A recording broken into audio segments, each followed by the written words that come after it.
Quick, roll your face into the stone to sand it. There we go. And we've got a scar on our face now. That actually looks really painful. Cubivore. Survival of the Fittest. This is probably my most obscure GameCube game, and my second most valuable in my collection. Right up there next to the unstoppable, untoppable Gotcha Force. This is a particularly interesting game for a lot of reasons. First and foremost, it was put out by Atlas, and that's always a good sign, as long as we forget that they also put out Virtual Hide-Lide, and that was kind of a disaster. It was also a game based around the theme of Darwinism. You know, the idea of survival of the fittest. You constantly need to prove that you're the top of the food chain and evolve to become stronger so that you yourself don't die out. Although it's mainly through the course of telling a narrative and not necessarily like there's an actual chance you could die and end your story or anything. It's not like that. It's entirely trying to tell a linear story, but with the key theme of you being a constantly evolving creature. And there aren't really too many games offhand that strike me like that. Like there's maybe Spore, depending on which parts of it you want to focus on. There's Evo, Search for Eden, and Tokyo Jungle, and that's like every other sort of Darwinism-style game I can think of, certainly. And I've always thought it was an interesting premise to design a game around, you know, the idea of evolving your character and becoming the dominant species on a food chain and slowly clawing your way up and evolving to become stronger and more than what you were. I think that's a cool idea. And then, of course, there's the last really interesting thing about this game, and that is that it was not made as a GameCube game. Yeah, this game was actually made for the N64 disk drive, but you know, that was a massive albatross, so they kind of just shifted it over to the GameCube. And in turn, it became the GameCube game that time forgot, because honestly, I think it's probably the most obscure on the system. And yet, here I am talking about it, and I think it deserves to be recognized because it is just such a fascinating game. The plot to this game follows you, a freshly born pig cubivore with only one limb to your name. You are born in a wasteland with one thought on your mind: I want to live. And so you act on that thought, trying to find food, foraging everywhere you can, finding other cubivores to rip limb from limb in order to survive and grow and gain new abilities. Ultimately trying to become the king of all cubivores. But to do that, you have to defeat the killer cubivores. Horrible, brutish monsters made of pure chrome meat that makes them super, super strong. They have superpowers that regular cubivores can't have unless they devour them. And they have a lot of limbs, which indicate exactly how strong they are. And they gained this power by consuming the life of the environment around them, the wilderness, as it's referred to in the game. Your job ultimately is to create many successors, one that can eventually challenge these killer cubivores and become king of the cubivores. But first, you have to return the wilderness to the world, or else it'll just be a dead speck of dirt. And that's where this game gets really interesting, because it has sort of a generational plot as you go on. You start out as a single one-limbed cubivore, and your job is simple. Go and eat. Hunt down other cubivores. Defeat them in combat, rip off their limbs, and consume them yourself so that you can gain their abilities. But you only have one limb. In order to gain more, you have to mate and create a successor, because each succeeding generation has one extra limb. And in order to attract a mate, you have to dominate more cubivores using your cubivore hunting prowess, and collecting love in order to successfully breed with them. Once you've started, depending on how many cubivores you've defeated, will attract more and more mates, and depending on how much love you've acquired through hunting and finding love pickups, you have a greater sense of success in trying to create an offspring. Once you've succeeded, you can pick which individual offspring you want, which will have one extra limb. And then it's rinse and repeat until you fight killer cubivores and gain their special meat and move on. As you return the wilderness to the world by defeating killer cubivores, you might start to notice a shift in the world. Initially, without wilderness, it's just a white void where you can't even enter. But once you bring the wilderness back and life to the environment, things start changing and it becomes more noticeable over time. Because not only is there a generational thing in the sense you need to breed an offspring, but once you get to the end of a chapter, slight spoilers, but you end up getting kind of eaten by a grand matriarch, and then you die. Only for an indeterminate amount of time to pass, and you get reincarnated as a different type of cubivore. And then you start to realize you've seen these areas before. You're treading the same ground you did in the previous life, and yet everything is different. The wasteland you started is now a swamp, and then a forest, etc., etc. The paths may look similar because they are, and yet the features are different, the routes are different, the environments and the creatures you find are different. You're a different creature entirely. It's interesting to see that the actions you take, in the sense that you're returning life back to the world, does have an impact on the world in a long run, in your ultimate quest to defeat all the killer Cubivores and become king of this world. And while you don't have any direct control over, how the world mutates after you try and restore the wilderness or whatever, it's entirely a plot thing, it is interesting to see that your actions and your bringing the wilderness back to the world does actively have an impact in the long run. It's really quite cool like that. Now, as you run around on your quest to devour everything that moves, you'll notice something pretty interesting, and that is just how weird these creatures are. They are capable of coming in all sorts of shapes and sizes, aside from the fact they have a big box for their head. And there's a reason for this. Two, to be specific. The first one is obviously the limb count. How many limbs they have changes their overall shape. But the other thing that changes what really indicates what kind of monster they are is based on the type of meat they have. Because meat comes in many different colors and flavors. You have pale meat, which is slightly strong. You have dark meat, which is stronger.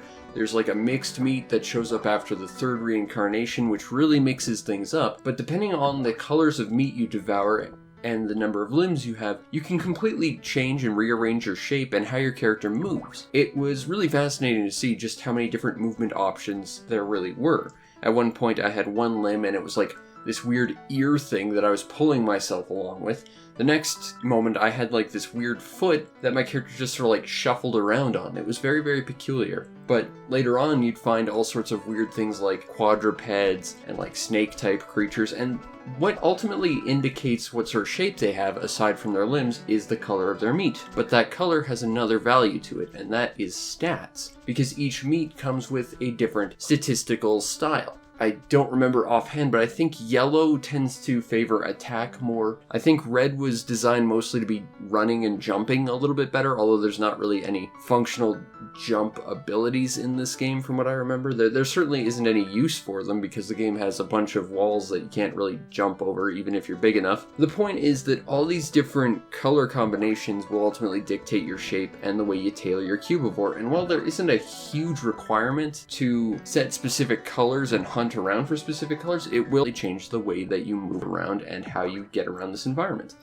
And of course, you can focus on a singular color, which will give you a Cubivore that's focused more on one stat. And if each color ends up deciding what kind of Cubivore you are, because certain colors sort of are designed around specific types. If I recall, yellow is more like quadrupeds, like bears and like cows and dogs and stuff.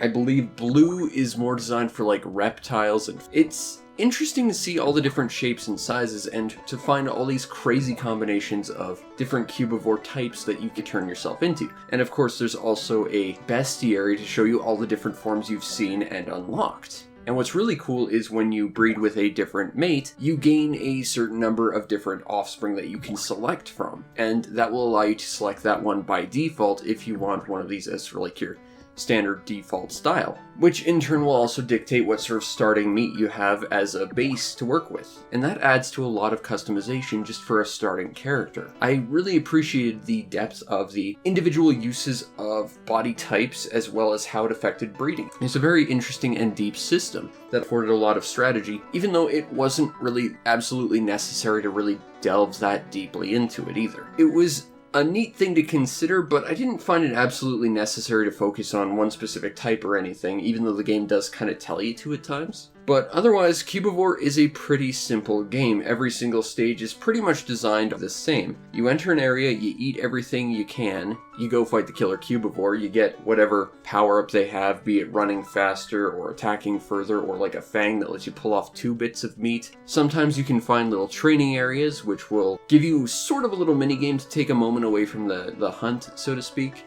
And that can be things such as pulling a toadstool as far as you can before you snap it back, or just attacking a little training dummy, or rolling around on your face until you develop a scar that makes you more defensive because your skin's tougher, I guess? These are weird little mini-games, And they're a fun way to build up your stats, and they do take away from the, not necessarily monotony, but the consistent theme of just actively hunting everything, you know? It felt like it broke it up just a little bit to keep it interesting. And some of these stats are really quite effective, you know? Building horns on your character or fangs will allow you to do more damage or defend more, or pull off multiple bits of meat, which makes fights a lot faster. So it does behoove you to take part in these small little side activities and explore all these areas to find all this stuff. The level designs themselves are fairly linear, but still they hide some secrets, and it's really fun to explore. And there are a total of something like 150 different forms you can collect, and if I recall, there is like a secret you get if you happen to have all of them, so it's fun to see all the different ways you can mutate your character, all the different ways you move around. I definitely think the mutation and exploration and growth and evolution of your character is definitely the core focus of this game, and it's absolutely a fun mechanic to explore and experiment with. There's also a day and night cycle to this game. If you take too long in any one area, your Cubivore will fall asleep. There is a warning ahead of time, and when you're asleep, your Cubivore will monologue about the current level and what your ultimate goal is. I think you are also potentially at risk of getting attacked while you sleep, although it never happened to me. I think I only ever fell asleep twice, and I wasn't going to waste enough time to, you know, check for sure. But otherwise, it just serves as a moment to remind you that, yeah, your goal is still the same and nothing has changed. But the day and night cycle does at least make it feel like a more believable, natural environment, which is appreciated. Ultimately, Cubivore is not a complicated game. I mean, it did start out life as a game for a much less powerful system, so I guess it can't exactly be a total powerhouse on the system, but in its simplicity there is a beauty of it, and it does, in the theming of evolution and Darwinism, have an interesting angle of gameplay. I think the key theming makes it a very interesting and noteworthy game because, like I said, not a ton of games that take this theme and roll with it, really, and that makes it super memorable. Even if the game itself is very simple, exploring and experimentation is heavily encouraged, and indeed it's fun to do. I think while this game is very simple, it is a lot of fun. And while it is a very simple game, I think it's handled very well, and it is a ton of fun. Now, the presentation to Cubivore is solid enough.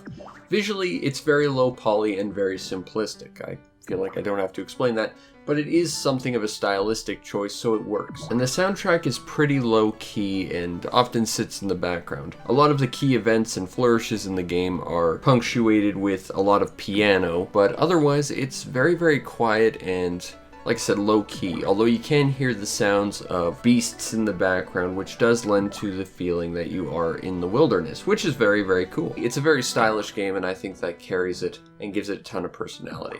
Now, if you want a copy of Cubivore on the Gamecube, cheapest copy I'm seeing right now on eBay is about $750. Last I checked, Gacha Force was still a bit more expensive, but yeah, this game costs a lot.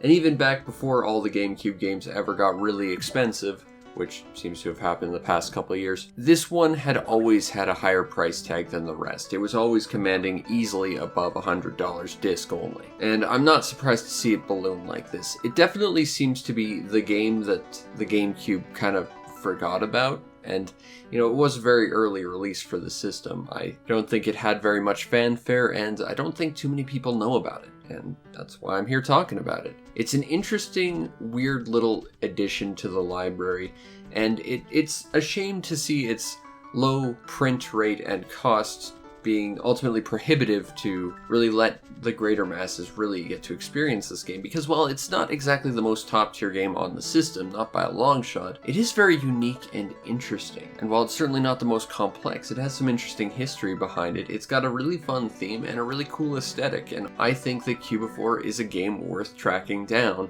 but that price is absurd for it. Like, I paid $100 for my copy, and that was a lot. And while I don't regret it, it certainly wouldn't be a game I'd pay much more than that. And that's coming from someone who is an archivist who loves this stuff, you know? As someone who would actively pursue this stuff, $750 is just way too much for it. It's a great game, it's fun, and it's something that I think is worth experiencing in some way, shape, or form.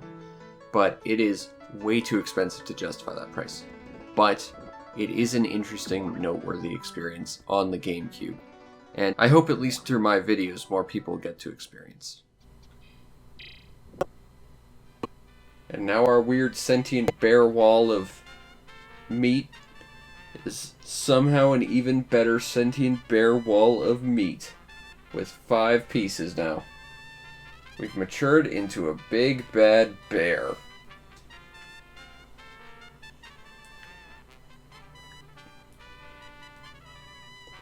Hooray!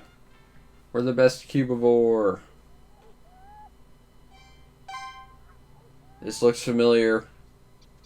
Except this time it's a duck. Last time it was a dog thing.